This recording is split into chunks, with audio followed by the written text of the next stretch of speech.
Good evening, good night, good afternoon, good morning, wherever you are in the world. You have just seen the mighty Nearco, bred and known by Senatore Federico Tesio and Marchese Mario Inciso della Rocchetta under the banner of Razza d'Ormello Giatta, winning the Grand Prix de Paris in 1938. When Nearco went to stud, unbeaten, with his progeny, he completely changed the world of thoroughbred. You should bear in mind that nowadays, every day, all over the world, when there is a race for thoroughbred, at least 90%, over 90% of the runners, they carry Nearco's blood, which is a phenomenal achievement. Today, for the program, we have a guest, a special one, I should say, is Charlie Gordon Watson, who is a bloodstock agent well known. Welcome to the program. Thank you, Carlo. Nice to be here. I have to say that the first time I saw Charlie Gordon Watson in my life, it was at Goff's many, many years ago, for the simple reason that I was there looking probably at some mares where the mixer says, and you bought a mare called Darara or Darara, half sister to Darshan, and Darshan won the French Derby, beaten Sadler's Wells, and Darara won the Prix Vermeil. If I'm not wrong, you paid 500,000 Irish pound or something like that for the About 430, yes. Yeah. or 430. Yeah, I think so, yes. Yeah. 400, let's say 430,000 on behalf of Watership Down Stud. I mean, Lord Andrew Lloyd Webber and his wife, Madeleine. How come that you decided to buy this mare? Well, most of the credit really should go to Simon Marsh, who, of course, runs Watership Down, and I've worked with him since 1993, so 31 years. And then Michael Young's had a lot of input because he's the pedigree expert. And it was decided in the early days of the stud that it was essential to have some Aga Khan blood, which David Nagel has been very successful with subsequently. He's always bought Aga Khan blood. And every year the Aga Khan studs do sell some mares. And we were particularly lucky this year that he decided to sell Darara. And it's a funny story. She was maybe looking a bit older than she actually was at the time. And she had a few sort of sarcoids, and she was like a sort of woolly bear in a way.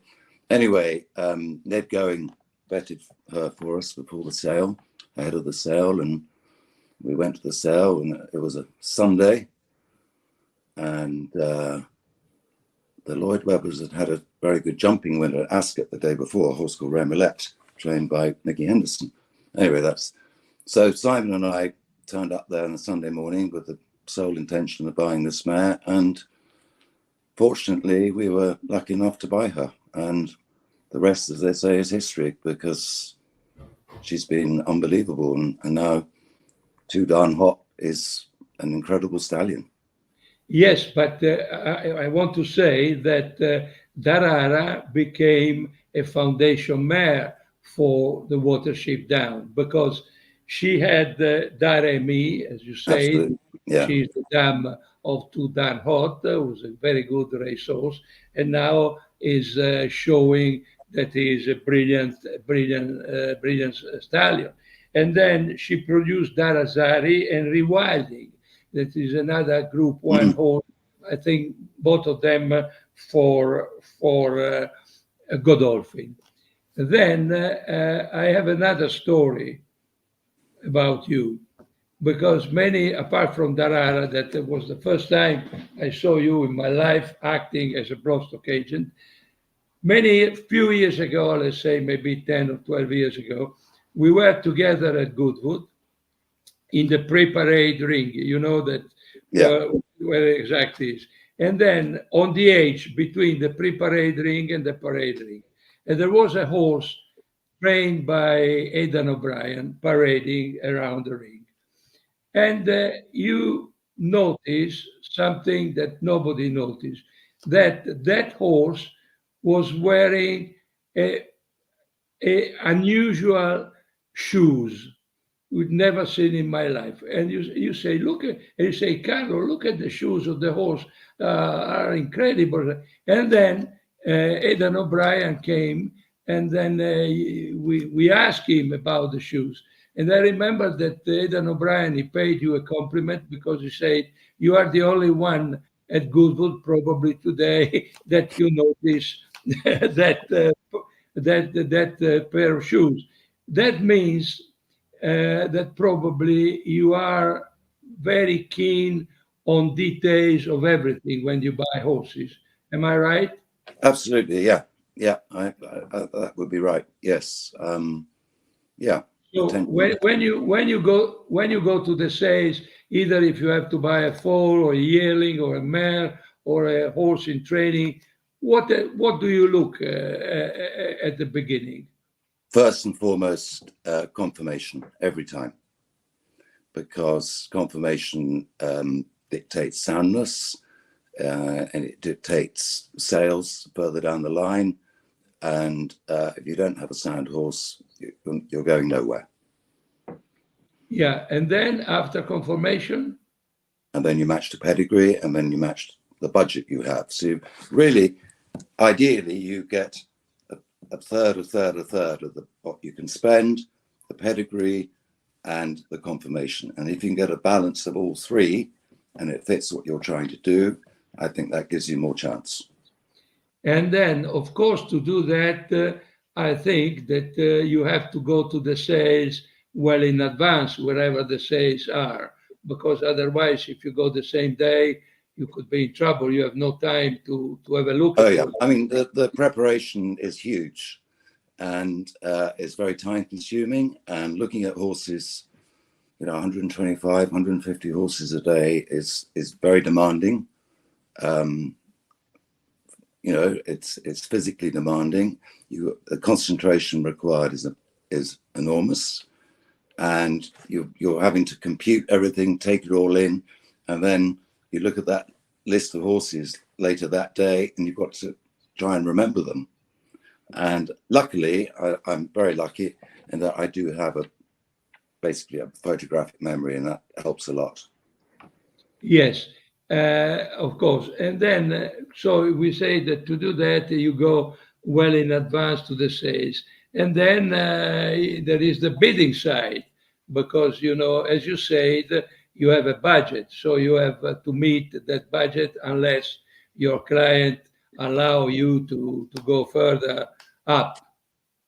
Yeah, I mean, yes. I mean, nowadays, when I first started, we didn't have mobile phones, and exactly made things a bit more difficult. But nowadays, with mobile phones, more often than not, you speak to the person that you're buying for when that horse is selling, and more often than not, they'll go a little bit stronger and a little bit further, maybe over the original budget to get the horse. But in the old days, we didn't have that, and sometimes you might go over, and then you had to make a difficult call, hoping the owner would say, yeah, okay, thank you.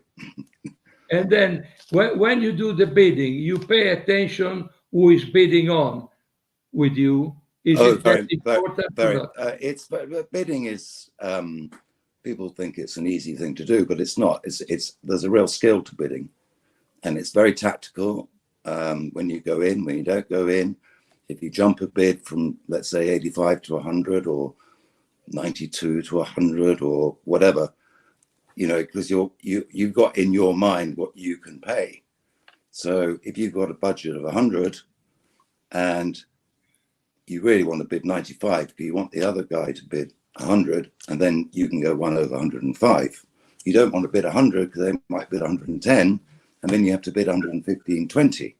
So you have to think, you have to work back, and there's a real art to bidding. Even though a lot of people say, oh, it's easy, just go in there and wave your hand. It's not like that at all. And then you have to assess the strength of your opposition, and certain people who I bid against, I can tell when they're strong and not strong. And then sometimes you have to take into account, is the bid genuine? Is it the vendor who's bidding through somebody else? Things like that. So many things can happen so quickly. And Tattersalls is probably the easiest place to bid because everyone seems to bid from certain places with a certain pattern. And you can see more at Tattersalls as well, especially from where I am on the far side. You can see everything. I do have one or two places I go on special occasions, and I don't want to be seen, like up the back stairs, or if I know where I can see the auctioneer and nobody can see me. You have to think it all through. The problem, I understand what you say. The problem is in America, because when you are a Keeneland and you wherever you are bidding, you can't understand who is bidding on the other side. So you that's absolutely you have no idea. And there's people bidding to the auctioneer just at the back and then out in the back ring and in the ring. You have no control over it whatsoever. And whereas Tattersalls and Arcana, to a certain degree, you know what's happening, and that's a big help. Anyway, now we have a short break. Don't go away. Stay with us.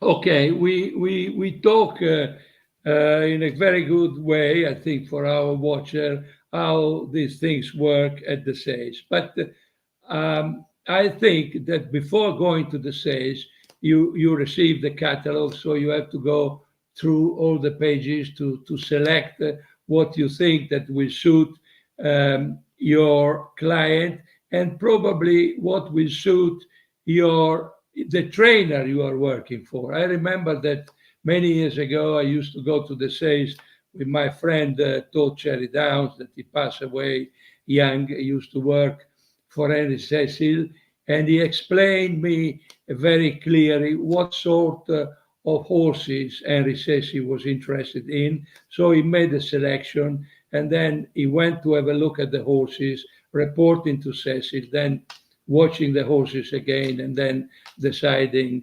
to bid or not to bid on a horse. Does it work more or less in that way also for you? I think very much so, yeah. I think Newmarket training facilities, Heathland, where in Newmarket they tend to do everything a little bit faster, whereas places like Lambourne, Manton, Beckhampton, Kingsclear, the downland turf is a bit stiffer. They tend to do things a bit slower. And I think probably the outside of Newmarket, you can probably train horses more easily who might have conformation sort of issues. Newmarket, you need a very sound horse, I think. But you know, Henry Cecil, Newmarket, John Gosden, Noel Mowers, everybody's Michael Stout. Anyway, maybe I'm talking a lot of rubbish, but that is what I have found. And in the early days, when I was working with Paul Cole and David Ellsworth, you could be more forgiving on what you bought. And then when I started buying the Newmarket trainers, like for instance David Loader in his heyday with Edward St George, we always bought very, very correct horses, sound horses, and also we were able to sell them very well because they always passed the vet and they got well sold. And you definitely take that into consideration. Then you talk about the vet. This is another another aspect of buying horses, because what you're doing when you select, let's say, 15 or 20 horses that you think that they can suit your clients, the trainers, and so on. What you do, you ask the vet to vet them. Absolutely. Betting. In the old days, you used to get a bit of paper from James Crowhurst or Andrew Edgar, and you picked up a bit of paper from the vet's office at Tassels. It said yes or no, okay. It was as basic as that. Nowadays, you get printouts, you get scope reports, X-ray reports, everything. It's all become repository reports, and it's all become very technical. And you have to vet horses because nowadays horses are more susceptible to problems and OCDs and bone chips and surgeries. And you really have to do your due diligence, because any owner can turn around to you and say, that horse has got a problem, you shouldn't have bought it. So you have to cover yourself for that. And betting horse is expensive, but it's money well spent.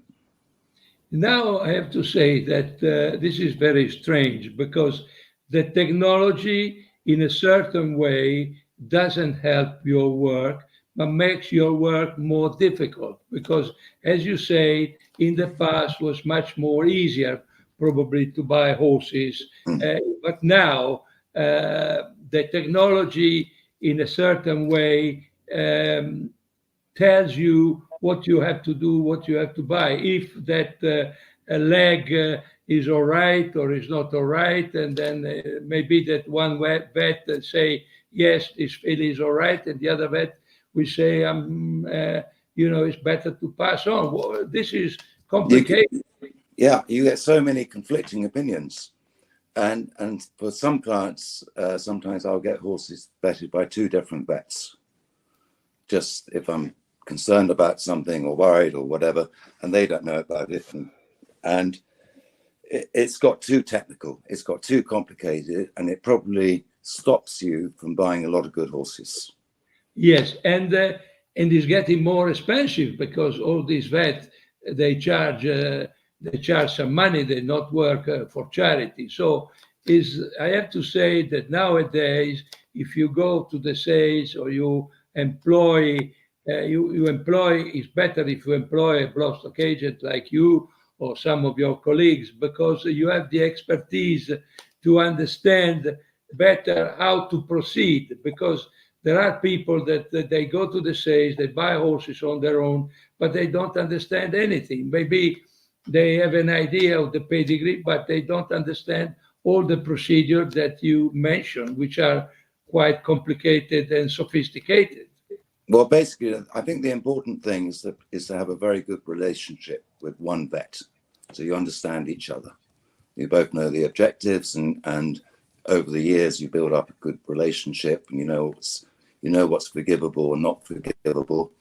And I have two vets I mainly work with, Tom O'Keefe and Duncan Moore, and you get to know them, and they know you, and you work from that, and that is probably the best way. Have you ever thought of buying horses for yourself, or this is not correct in a certain way in relation with your clients?